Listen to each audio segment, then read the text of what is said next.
welcome to this episode of Women Rise. Yes, it is still the month of women and we are still celebrating women.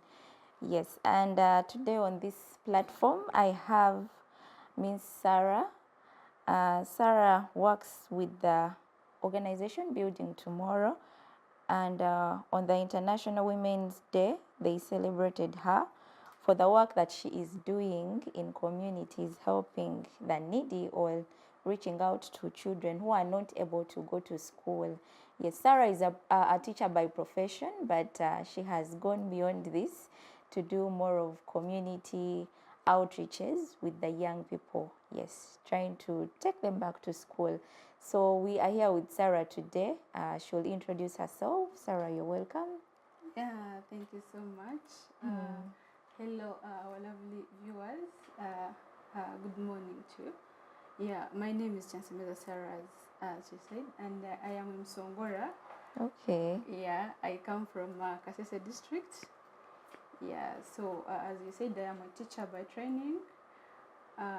Currently working with Building Tomorrow as a fellow, but I'm passionate about developing community. Wow. Yeah, that is what I do most. Yeah, that's where my passion is about education. Yes. Yeah, empowering children through education. Wow. Yeah. Amazing work, and happy Women's Month. I mean, the Building Tomorrow people celebrated you, and we are also here celebrating you, commending you for the great work that you're doing. Yes. So, Sarah, please tell our viewers more about yourself. Maybe you can take us through your background, growing up. How was it? And did you see yourself becoming a teacher? All right. Thank you so much. Yeah, just like any other person. Yeah, I grew up from a rural area. Like I grew up from deep villages. Okay. Yeah, so growing up as a youngest one in a family of 6 children. Yeah, and we were orphaned at early age. Oh. Yeah, we lost our dad at an early age. So actually, I don't have that much. You don't have the memory of him anywhere. Of my dad. Oh. Yeah, but our mother, she became a great woman. She's a great woman. Yeah, she managed to struggle to take us into school, all of us 6. Wow. Yeah, I think because of her hard work and faith in God. Yeah, so it wasn't all that easy. Yes, growing in that. I know, single mother bringing up 6 children. Yes. Yeah. Yeah, so I went to this school, like you go to school, UPU school, you don't have shoes, you just go to school like that. And like you reach there, even that little money, like 20, you even don't have that school fees. They send you back home and you're all stressed. Like life is not all that good. Yeah. But still I had other things to enjoy, like I would go to wash clothes, still would take long distances. I don't know if people there know that people like us exist. Yeah, you take long distance to go and wash clothes, like you go barefooted. You go and wash from the wells. Yes. Okay. Then you take like almost the whole day, then you come back. And then you come back. Yeah. Yeah, it was really hard, but this didn't define who I am. Yeah, true. Yeah, all these things are now past. All these things ended. I went to school. I was able to complete. I completed from Chambago University.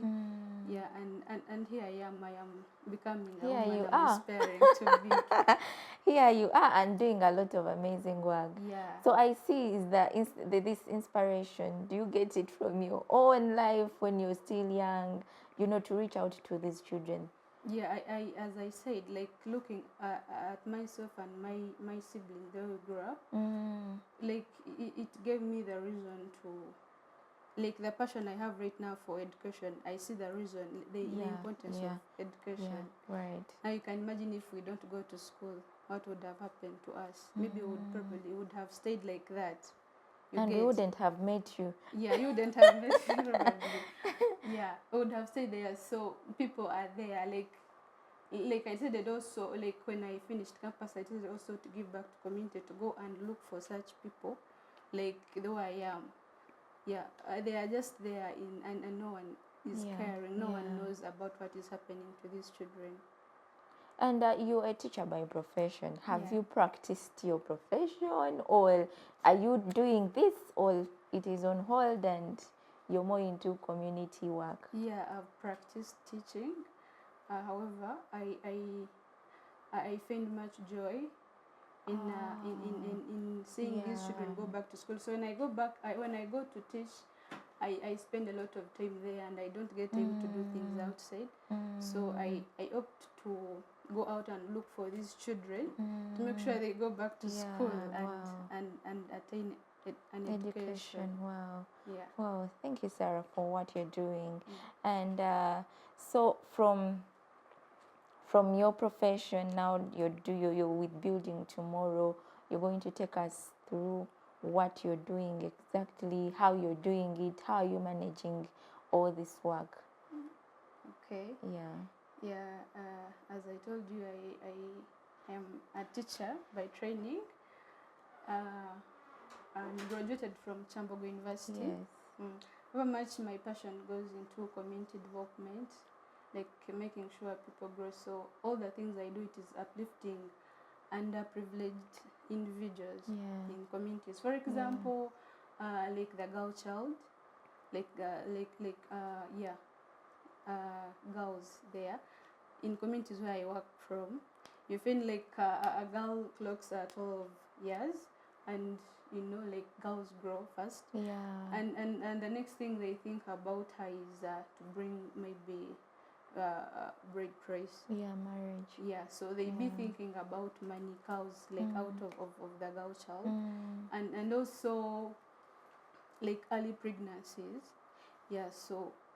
So when I go there to the communities, that's what I do most. Also I also look to children with disabilities, like community, they totally have bias about girl child and children with disabilities. They don't see any reason for why they should go to school. So that's what I do. Particularly when I reach there, I try to visit house per house, like I do household visits. So maybe, Sarah, how do you join Building Tomorrow? How did I join it? Yes, how did you join it? I like after doing, like after, before even, I had finished, I had graduated, I think. From campus. From campus. I graduated in December and had applied for graduating in October. So I got the link, they shared the link to us, we all shared, like all of us, our friends. And I went through. By you God's applied grace. And then went through. I went through and immediately after my campus I started. You started the work. All right. So Sarah has reached out to over 1,900 children, and out of these 18 are children with disabilities, and she has been able to enroll 564 children in school. This is quite a big number. So you said you move door to door. Yes, I do that. Like I carry out community practice or community, like I carry out meetings. So I call people, they come together and we have a meeting, then we discuss about like why are children not in school. So out of that I identify children who are not in school, then I try to now start visiting. I go door per door. Then I sit with parents and tell me how come this girl is not in school, how come this boy is not in school, and they come up with their reasons, what and what, but most of them it is biased, like they don't appreciate, they don't see the reason why they should go to school. A girl should go to school. They don't see a reason why this maybe a child with a disability should go to school. So I take that role of convincing them, telling them how it is important for them also to go and have a life there, also to have an education. And from identifying these children, where do you start off from? Where do you get the funding from? At least now I saw one of the photos of a child you helped, you provided a wheelchair, the one with a disability. So where do you get all this support from? All right. The first thing is I identify the child. Then after I now visit the child, I first see the whole like home. I get to know about the parents. Why are they not in school? Then after now I start mobilizing. So I come back to people. I tell them, you know what? I met a new friend. I call them my friends because these children love me so much. Wow. Like when they see me, they're really excited to see me. So I developed that love for them. So because of that much love for them, I now start mobilizing, trying to get funds for what is needed. For example, not only that one, some other children, girls actually, they were like 3. They just didn't have just clothes, uniform, small things. So I just post like on WhatsApp, and some people be like, wow, you're doing great, can we help? So they come so people come in and donate. And donate. That is how it is done. So also for that boy, that is how it was done. People had a group, like they had to contribute money, and we got the money, and I went myself to measure the boy, everything, and we got him a wheelchair, and right now he's in school. He's in school. He's in primary 3. Wow.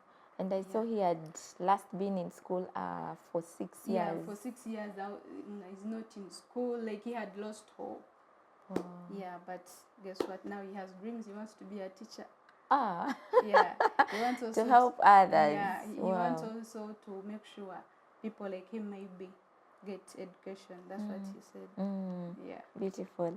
And so you said you go door per door. You go door to door. What are some of the challenges you experience? Because I don't think all parents, you're able to convince all parents, to take these kids to school. I know. Yeah. What are some of the challenges, and then how do you overcome these that you find in communities? Some of them really resist, like they really don't want to listen to me. Yeah. But and being that you're a young person, yeah, I know. so many will look at you and say, this like, young girl, what is she telling us? Yeah. Actually, I had a scenario where actually the father of those children, he was a chairman, chairman of the village. You can imagine he's a chairman. But all his children, all girls and boys, all of them, they were around 8. They were all in garden digging. Not at school. Yes. So the first time I met him was like, no, me, I don't want to take my children to UPU school. They want private schools. Like they want private schools. So the money he has, he's collecting money to wait until he gets and then takes them to those private schools. So what I do, I just give them really example of my life. Like I sit down, like, okay, first time they don't listen to me, but I don't give up. You get it? Like I don't stop from there. I come back, like I can take the whole week visiting the same person until they get tired and be like, let us first hear from this guy. Because I'm imagining if it is the LC chairperson, know, this is a leader at village level. Exactly. So if the leader is not, portraying a good example to the other citizens. So what do you expect? So when you meet such village, if the leader himself, his children are not going to school, so what do you expect? So I was telling you, like, so I give them live example. I tell them about my experience, how I went to school. My mother didn't have money. We didn't have a father. And when my dad left, I think we didn't have anything. But didn't stop us from going to school. She struggled, whatever she has. Like, she had to sacrifice everything, not nice clothes, no nice shoes. Like, whatever she would get, she would put us to us. Then she had to identify, like, to herself, like, I can't take those children to private schools. So she had to agree and take us to UPU schools. And actually that's where I've been all of my life.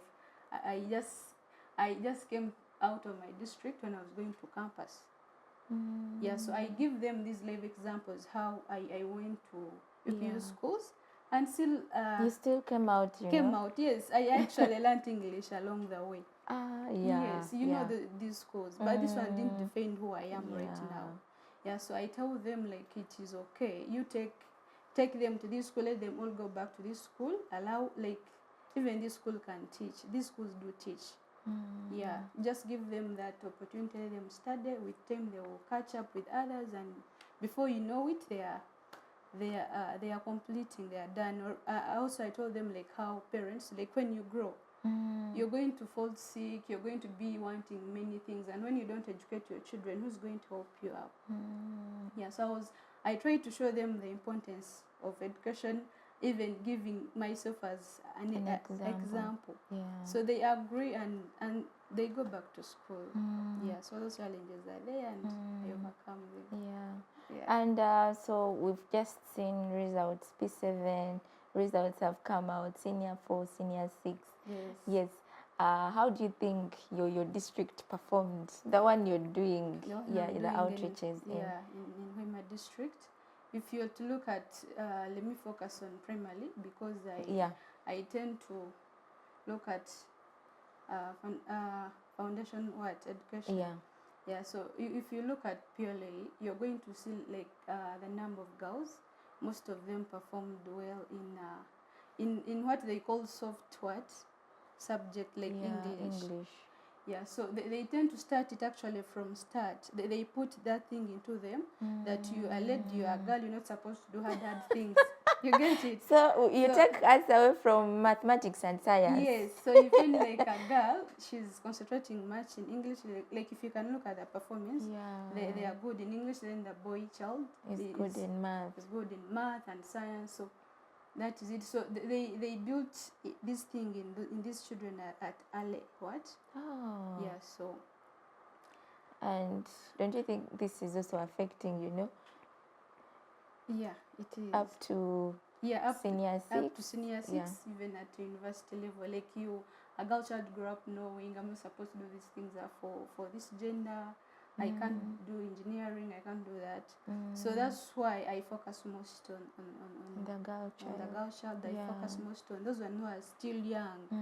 Yeah, to build some good foundation. Yeah, because this to show them that you can actually also do something. Yeah. And now you mentioned of, some things, soft things are for girls. I've seen you riding a bicycle. Please. That is not a soft thing for girls, for the girls. Yeah, exactly. So tell us about this. How do you ride this bicycle? Actually, I mean motorbike. Yes. Yeah, actually it was a hard thing to start. Also, I had that mind of riding is for what? For the male. For the male, yeah. But I realized that the work I need to do, like I needed to stand to be independent, stand and do my own work without much disturbing people. Please take me, please do that. So I had to learn the motorcycle and get and ride, go do what I want to do. And I reach and as I do that, I don't just do it as for myself. I do it also to inspire these young children to look at me and be like, actually, a lady she can do this. She can do something. I can make it. Actually, I remember something like I was riding.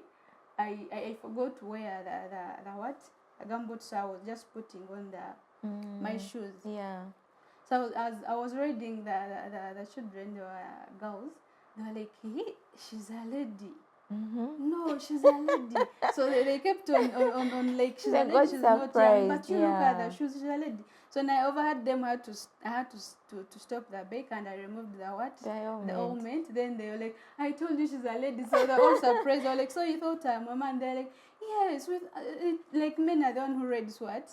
Motorcycles. I was like, no, it's not just that men. Like, what do you want? I had to get time to talk to them. Like, you can do anything you want as long as you're passionate about it.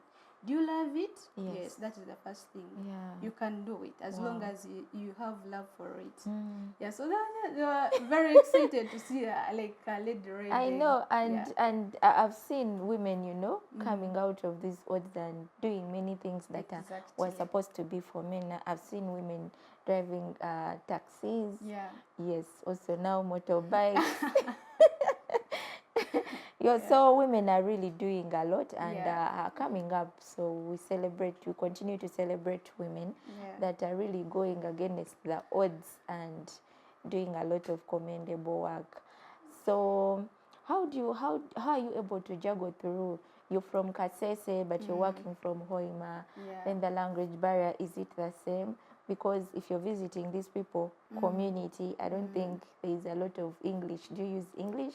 How do you do this? How are you able to juggle through when you're doing this work? Okay. I work from Hoima. I come from Kasese. I'm from Songora. I speak a Songora language. But I work from Hoima and it's almost the same language. However, it's not all that the same way. When you're talking these young ones, they may not understand as that. but I keep focused. Like I know what I want, so I had to adjust. Yeah, I had to adjust and learn the language for them, because I don't have to speak English there. Yeah. Because I know I come from, like, even us when people come like speak English, you feel like now these ones. So you have to be at their level and fit in, Yeah, and they true. don't fear you. Yeah, so I try to adjust, learn the language and be at their level. Yeah, and whatever I do, I use Runyoro. Yeah, I speak Runyoro. Yeah, I'm learning. I'm still learning. Yeah. Wow. And so these children, are you only equipping them, or maybe are you equipping them with some other skills, or you only focusing at, taking them to school, this classroom formal education? Are you also doing some skills like hands-on skills? Yes, for these children. Yeah, I do. I have a project. Actually, I don't skill only children, because remember, the problem comes from parents first, then as it goes to children. Yeah, true. Yeah, so I start with the parents. I learned how to make liquid soap, sample these things. So I call all the parents and train them how to make liquid soap, and they make it, and they make it as their, to generate income, to support children in school. That is sustainable. Yeah, it is. Because you can imagine, if I start giving out money to these people, then after, when I leave home and I go to some other district, they'll still go back home. They'll still go back home and leave what? School. But when I skill the parents and the local leaders, they start making money, because liquid soap, it is something like people want every day. Yeah, and remember, Wemi is a city, so there is market for it. Yeah, it is a city. There are big hotels, what and what. Yeah, so I train these people to make liquid soap, and they get money out of it. Yeah. Okay. So that they're not always calling you, Sarah, we don't have this, Sarah, we don't have books. Yeah, however much I did it once, I remember buying clothes for how many girls? There were like 3 girls. They totally didn't have clothes. They had allowed to go to school, but they just had only the clothes they were putting on, like, every day. That was the clothes. And their mother would go to garden. I think they wouldn't still get much thing, like, to get money and buy clothes. Yeah, sometimes I do it, but after I show them how to make money. Yeah, so that's, even when I'm not around, they are able to at least earn something. Yeah, sustainable thing, like it can continue. Wow, that is beautiful. It's a beautiful one, because after like maybe a year, they'll still go back home and sit. And then after you've enrolled these children in school, yes, they have gone to school, do you follow up? Are they able to, to continue even, you've talked of the income, the liquid soap making. Yes. But do you go back to follow up? Maybe like after some time, are they still in school? Yeah, actually, I don't work alone. Yeah, I don't work alone. When I went to Wema, I had to look for people, volunteers who are willing, people who are willing. The first meeting I had, I told them about the importance of education. Please educate children. So then after I asked, are there people who would like to support me, and we develop our community. So there are those people who agreed to work with. There are many people. Because I work with 16 communities. Yeah, so they are 41 people, women. Yeah, and they allowed to work with me. So these people, I assign them to schools. Yeah, so they be there to follow up, even if I don't reach there every day. But I have people who look, and when we meet, they bring the information. Wow. Yeah, so there are people there in the community, like those who are helping me. Yeah. And so then you say people are helping you, so which kind of working help? Together, yes, you're working together. Now, for example, which kind of, like, you can imagine, I come from Kasese, and I go to Wema to do something in community, and I've never been in Wema. How do I start moving into villages that you don't know? Probably I need people who stay there to do what? Yeah. To support me, to tell me, you know what, in Galvoleka there are children are not studying. We go there, we talk to them. Like, I had to get people for me to enter villages, to enter those rural area communities. I had those people to support me. Actually, they support me. Yeah. And also besides that, maybe people, you know, taking you around the communities that you work with, which other kind of support, you know, would people give you? Support like, okay, funding, also maybe in kind. Yeah. Maybe that one, it will be to the local government, like the parish chiefs. Yeah, the like parish chief of my beach or highway, certain things. There are those one who really help me a lot. Yeah. So would you want to also, because our viewers are watching, and you know, we might have someone watching there and has this passion for education, the passion that you have, and maybe has something little, 10,000, something little, anything, not only money but support in kind, clothes, you know, you reach out to those down communities. Like you mentioned some girls do not have clothes. Yes, dresses. So exactly. Do you welcome this kind of support? Yes, of course I do so much, because you reach there and actually people really are lacking. I know. But people, when you come to Kampala, when you stay in these ends of town, you don't know what is happening down there. But try and visit there, and you're going to find actually people are lacking. People really need help. People really need support. Yeah. So I welcome that so much. Welcome the support. Wow. So if you're out there, a woman, she's doing a lot of amazing work. She's dealing with children with disabilities. She's dealing with girls, and also the boy child. So if you have a little help, you can support Sarah. She's a young person, but she's passionate about giving back to community. You might be there and you have something that you can also offer. Yes. Let's celebrate women by supporting women, right? Yes. So we should come out and support Sarah with anything that you have. And then, Sarah, where do we see Sarah in the next, 5 to 10 years? Wow. With the community work that you're community doing. work, I love giving back to community so much. Any future plans? Yeah, I go that, when I go that platform of giving back to the community, I realized that these people need a center.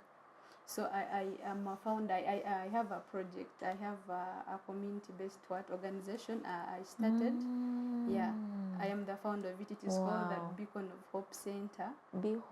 Beacon of Hope Center. Yeah. Okay. So in 5 to 10 years, I envision myself spearheading these centers, because I want them to be in every district in Uganda. Wow. But they will be in rural communities, not in Kampala, not in cities, but in rural communities. So so I envision myself. I see myself heading these centers. I need to start that organization where I'll be welcoming mostly maybe like orphans, like girl child who doesn't really have help. Maybe those girls who are being forced into marriage and they need help. They can run to that organization. And also children with disabilities. Yes. And I want to give them education for free, like not expecting them to pay what back. Yeah. So I want to build that. I want to build these centers all over Uganda, so that I reach to these communities and look for these children and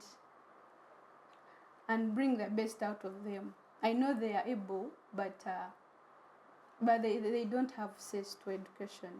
So that's why I see myself building that organization, a building institution all over the country. Yeah, the name of the institution is called the Beacon of Hope Center. Beacon of Hope Center. Yeah, that's a big dream. Yeah, it is a big one, but it is achievable. I know. Yeah, you can achieve it. I mean, if you have people right now at this time, you have people around you that you work with. I believe the more you go ahead, more people will come around and support. Yeah. Because education, if you grow up without education, it is really not good. So Sarah is here, and we really commend her for the job that she's doing. And Sarah, as we come to the conclusion of the conversation, yes, please, we have women. You're working with girls, these young girls. What are the lessons you would give to these young girls taking in action or referring back to your life when you're growing up as a girl. Yes. Okay. I think as a girl, they have to first identify themselves, like know who they are. And that one comes when you know God. I shall go back to the foundation I have. As I told you, my mom had much faith in God and had working, and so growing up seeing her that way, so I chose to take this route. Yes, so they have to first know who they are in God. They should not be identified by anything else, because if I was going to see myself as someone who come from Nyakatonzi is very deep, eh? You can even fear to stand and talk in people because you feel like you don't know English. People started from like wherever, like big schools, eh? Schools. So you don't need to fear. You don't need to be defined by all these things, eh? All these circumstances you go through. But first of all, know yourself, who you are. Who are you? And that one comes if you know God, like who are you in God. Then after knowing who you are, then why were you created? First of all, why are you created a lady? That means there is a reason why you are created. So when you have that thing and you have a purposeful life, like you're not just a woman, you're not just a girl. There is a reason why you are created. I guess you will focus and try to ignore all those circumstances and try to. I've told you I came to Kampala when you're joining campus. That was 2018 August. Okay. Even my mother. That was your first time in Kampala. Like seriously, even my mother was scared of letting me to. Wow. How is she going to manage? Yes, like going to bus. She escorted me up to bus. She was all like, "Are you going?" I was like, "I'm going." I was also scared. Like, so how did you manage? First, take us through that. it was a hard experience. I have my big. I told you I'm the last born. Like Machura. Yeah, so I have my big sisters in Kampala. So they were waiting for me. But I'm telling you, it was my first time to go in bus, and I was all scared, like how, like I was just imagining how Kampala looks like, all these things, eh? But these things do not define who I am. They are just circumstances. Actually, they shape the woman I am becoming. Yeah, true. Yeah, so I tell ladies there, they should not be defined by anything they are going through, but they should know who they are. Yes. Yeah. Wow. Beautiful. So Sarah, lastly, what has kept you moving, to do this work? What are some of your work ethics that you think by being this determined, this has really made me, or grow into what you're doing, or, able to do your assignments and duties, tasks, all that? I still take this to women, like my mother as a woman, like the way she's determined, the way she was determined to raise us.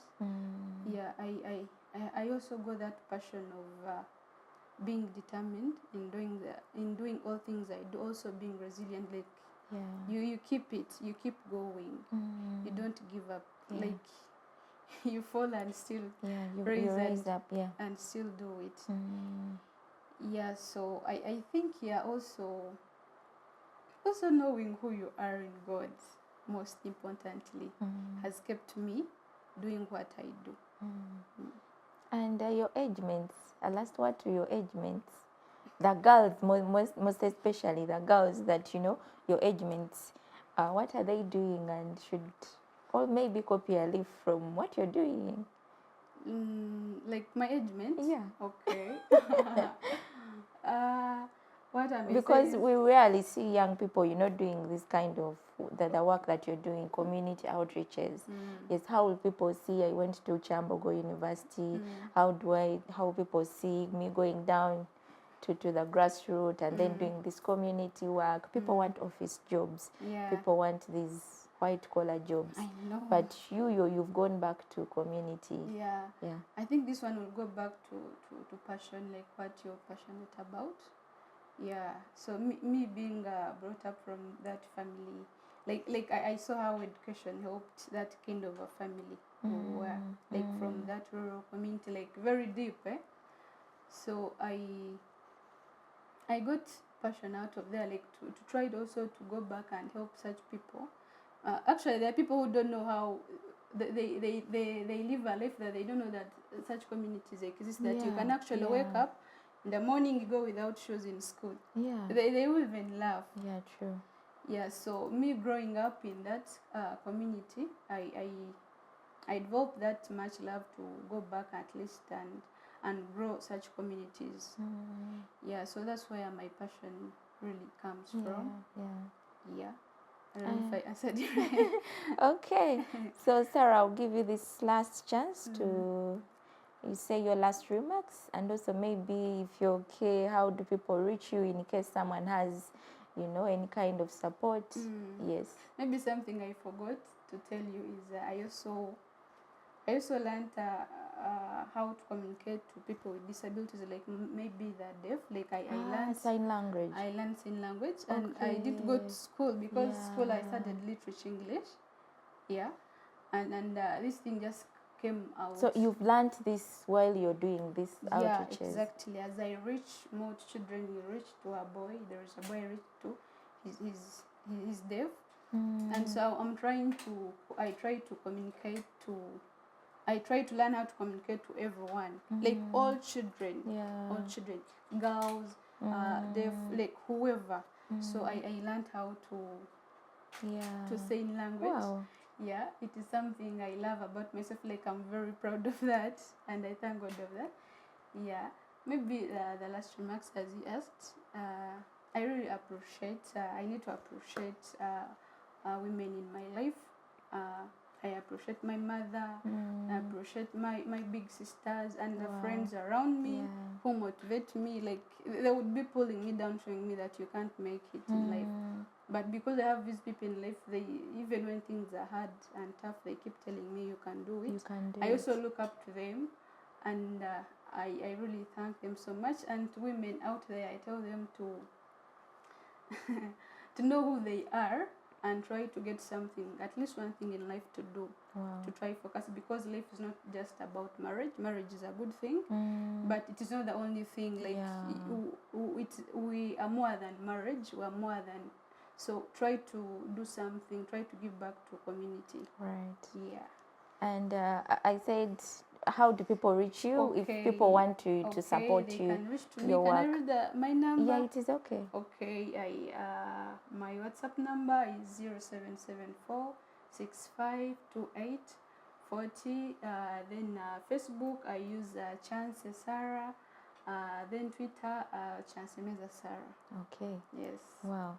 Yeah, that is it from Sarah. If you want to reach out, any support, it can be clothes, it can be, you know, materials, classroom materials to these children. It can be 10,000, 5,000. You can reach out to Sarah to support her work. She's a young person doing amazing work that many of us are not able, you know, to do. So a little help, a little support can be really great, because she's reaching out to many children. And we've grown up knowing education is the key to success. So she's really on the right course. Yes. So thank you so much, our viewers. Thank you. You can follow our conversations on all our social media platforms at Civic Space TV. I've been your host, Madreen. See you next time. Bye.